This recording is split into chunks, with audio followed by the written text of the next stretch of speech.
భగవద్గీతలో 701 శ్లోకాలు ఉంటాయి.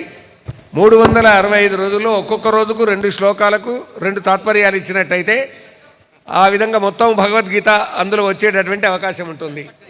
అయితే నాకు దీని నిర్మాణంలో నల్వల నరసింహారెడ్డి గారు చెప్పారు, చివరలో మనకు వ్యక్తిత్వ వికాసానికి సంబంధించిన కొన్ని సుమతి శతక పద్యాలు, దాశరథ శతక పద్యాలు, శ్రీ కాళహస్తీశ్వర శతక పద్యాలు, ఆ తర్వాత వేమన పద్యాలు కూడా కొన్ని ఇవ్వడం జరిగింది. దాదాపు అవి ఒక 40-50 వరకు ఉంటాయి అనుకుంటాను. ఇప్పుడు గీత మన చేతికి అందుతుంది కాబట్టి తెలుస్తుంది. కేవలం భగవద్గీత గీతా శ్లోకాలు వాటి భావమే కాకుండా ఇవన్నీ కూడా ఇందులో ఉంటాయి. అందువల్ల 2024 ఈ గీతా డైరీ, దీనికి తాత్పర్యాలు మాత్రం గురువుగారు భూమానంద స్వామివారు రచించినటువంటి తాత్పర్యాలు. ఎందుకంటే భగవద్గీతకు కనీసం తెలుగులో 100 మంది అయినా తాత్పర్యాలు రాసి ఉంటారు. ఆ ఇంగ్లీష్ నుంచి తెలుగు అనువాదం చేసుకున్న సందర్భంగా స్వామి చిన్మయానంద సరస్వతి మహారాజ్ దగ్గర నుంచి మొదలెట్టుకుంటే స్వామి శివానంద, చిదానంద మొదలైనటువంటి వాళ్ళు ఇంగ్లీష్లో రాసినటువంటివి కూడా తెలుగులోకి అనువాదమైనటువంటివి ఉన్నాయి. కేవలం డైరెక్ట్గా తెలుగులోకి రాసినటువంటి వాటిల్లో బాగా ప్రచారంలో ఉన్నదండి, అందరికీ తెలిసినటువంటిది గీతామకరందం.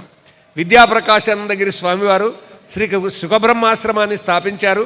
సద్గురు మహర్షి మలయాళ స్వాముల వారి యొక్క మొట్టమొదటి శిష్యులు వారు శ్రీకాళహస్తిలో సుఖబ్రహ్మాశ్రమాన్ని స్థాపించారు. ఈ తెలుగు ప్రజలందరినీ కదిలించినటువంటి తాత్పర్యాలతో వ్యాఖ్యానంతో కూడుకున్నటువంటిది విద్యాప్రకాశానందగిరి స్వాముల వారి గీతా మకరందం అండి. ఈనాటి కూడా బహుళ ప్రచారంలోనూ పఠన పాఠనాల్లోనూ ప్రాథమిక దశలో తప్పకుండా చదవాల్సింది అది. ఆ తర్వాతనే ఇంకెవరి వ్యాఖ్యానమైనా. అన్నింటి వ్యాఖ్యానాల కంటే చాలా కష్టమైనటువంటి వ్యాఖ్యానం యోగి అరవిందులు రాసినటువంటి వ్యాఖ్యానం. అది చదవగలిగితే మనము తర్వాత తిలక్కి చదవగలుగుతాం. వినోబా భావే గీత మీద ఉపన్యాసాలు ఇచ్చింది, చదవగలుగుతాం. మహర్షి మలయాళ స్వాముల వారు రాసింది చదవగలుగుతాం. స్వామి చిన్మయానంద ఇంగ్లీష్లో రాసినటువంటిది తెలుగులో వచ్చింది.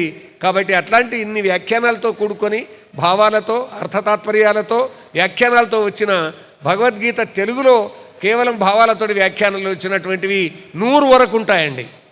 100 గ్రంథాలు కొద్ది అటు ఇటుగా. కాబట్టి నా సేకరణలోనే నా దగ్గర 60 ఉన్నాయి వ్యాఖ్యానాలు తాత్పర్యాలతో ఉన్నటువంటి వీళ్ళు రాసినటువంటివి. కాబట్టి ఆ విధంగా మరొకటి భూమానందగిరి స్వాముల వారు రాసినటువంటి భావంతో కూడుకున్నది ఈ గోపాల గీతా సమితి పేరిట దీనిని ప్రచురించారు. దాన్ని ఇప్పుడు అందరం కలిసి ఆవిష్కరిస్తాం.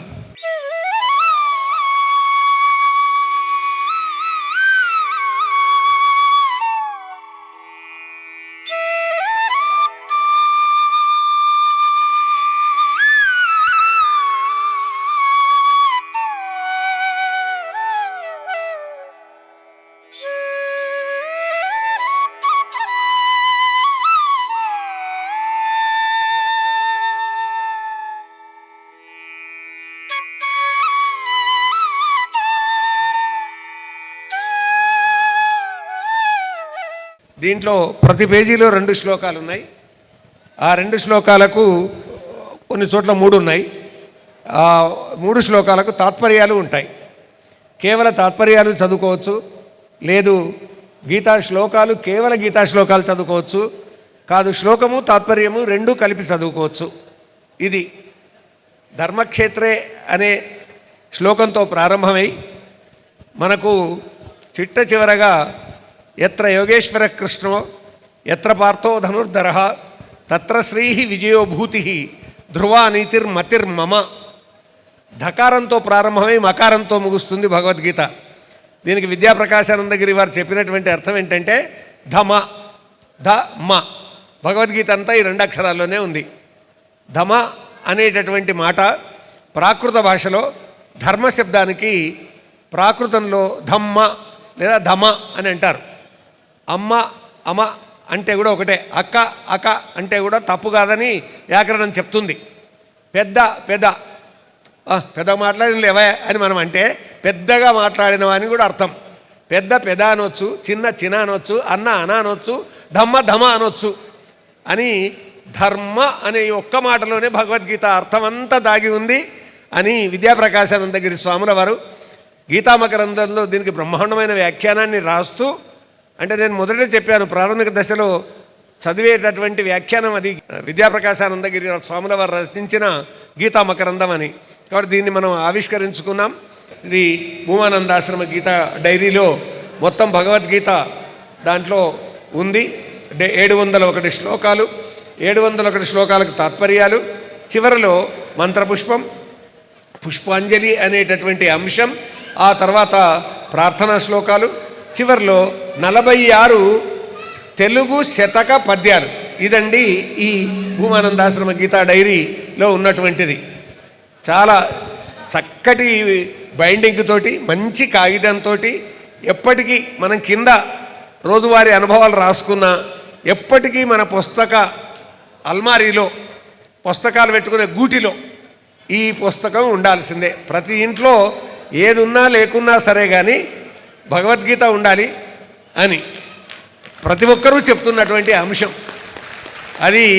కాబట్టి గీత ప్రతి ఇంట్లో ఉండాలి, అది చదవాలి, అర్థం తెలుసుకోవాలి. తర్వాత భగవద్గీత, గీత, రామాయణం, భారతం, భాగవతం, బ్రహ్మసూత్రాలు, ఉపనిషత్తులు, యోగ వాసిష్టం మొదలైనటువంటివి వేదాలు, ఇవన్నీ కూడా అధ్యయనం చేయడానికి మన సనాతన ధర్మానికి, హిందూ ధర్మానికి ఇవి పెట్టని కోట, మూలాధారాలు. అవి ఏం చెప్పినాయి అనేటటువంటి తెలుసుకుంటే ఈ మానవుడు దివ్య మానవుడు అవుతాడు.